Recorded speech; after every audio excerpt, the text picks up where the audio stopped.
कानपुर में डीएमएस-आरडीई की महिला जेई ने हॉस्टल की 5वीं मंजिल से कूदकर आत्महत्या कर ली। मौके पर पहुंची पुलिस ने और फोरेंसिक टीम ने जांच के बाद शव को पोस्टमार्टम के लिए भेज दिया। वहीं महिला के बैग से पुलिस को सुसाइड नोट भी बरामद हुआ, जिसमें उसने पति की प्रताड़ना से परेशान हो खुदकुशी करने की बात लिखी है। पुलिस ने सुसाइड नोट और मृतक के परिजनों की तहरीर के आधार पर पति को हिरासत में ले लिया गया। साल की 30 वर्ष की रजनी त्रिपाठी डीएमएस-आरडीई के मेंटेनेंस विभाग में जेई थी। रजनी का मई 2019 में विवाह बर्रा के गुजैनी निवासी शिवम पांडे से हुआ था। शिवम एक प्राइवेट कंपनी में इंजीनियर है। शादी के कुछ महीने बाद से ही ससुराली जन दहेज के लिए प्रताड़ित करने लगे थे, जिस पर रजनी वापस मायके आकर रहने लगी। पिछले साल लॉकडाउन के दौरान शिवम भी रजनी के घर पर आकर रहने लगा था। बीते 26 जनवरी को रजनी को बेटी हुई। इसके बाद शिवम रजनी से झगड़कर अपने घर चला गया था। आरोप है कि शिवम रजनी को फोन कर बेटी होने पर प्रताड़ित करता था। वह रजनी की तनख्वाह ले लेता और परिजनों से रुपए लाने का दबाव बनाता था। बेटी के पैदा होने के बाद वह उसका इलाज कराने से मना कर रहा था, जिससे रजनी मानसिक तनाव में थी। मंगलवार सुबह रजनी अस्पताल का बिल भरने की बात कहकर निकली थी। राज्य मंत्री नीलिमा कटियार ने पोस्टमार्टम हाउस में पहुंचकर पीड़ित परिवार को ढांढस बंधाया।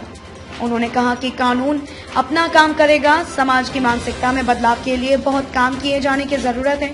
उन्होंने पीड़ित परिवार को न्याय दिलाने का भरोसा दिया। परमात्मा शरण त्रिपाठी, घटना ये थी कि हमारी बिटिया की शादी जो है शिवम पांडे के साथ हुई थी। गुजैनी में निवासी हैं। ये 24 जून सन 2019 को जी की शादी हुई थी। इसके बाद आए दिन मेरी बेटी को टार्चर करता था। टार्चर करने के साथ साथ में आए दिन उसकी सैलरी, उससे पैसे मांगना। इसके साथ साथ में मेरी पत्नी से भी कहा कि खेत का हिस्सा दो, जमीन जायदाद दो। इसके बाद में ये लॉकडाउन लग गया। लॉकडाउन के बाद में हमारी बिटिया हमारे पास वहाँ जो है, ये भी हमारे साथ वहाँ रहने लगे। हमारे घर पे 1 साल रहे।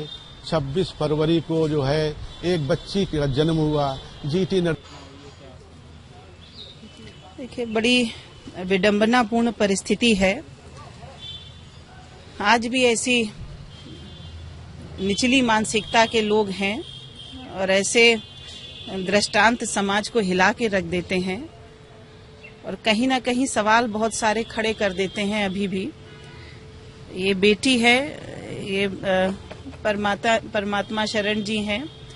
बच्ची इंजीनियर थी और उसने बिल्डिंग से कूद के आत्महत्या करी है कल। उसकी भी छोटी सी बच्ची है 20 दिन की। तो परिवार पर बहुत बड़ा कष्ट आ गया है।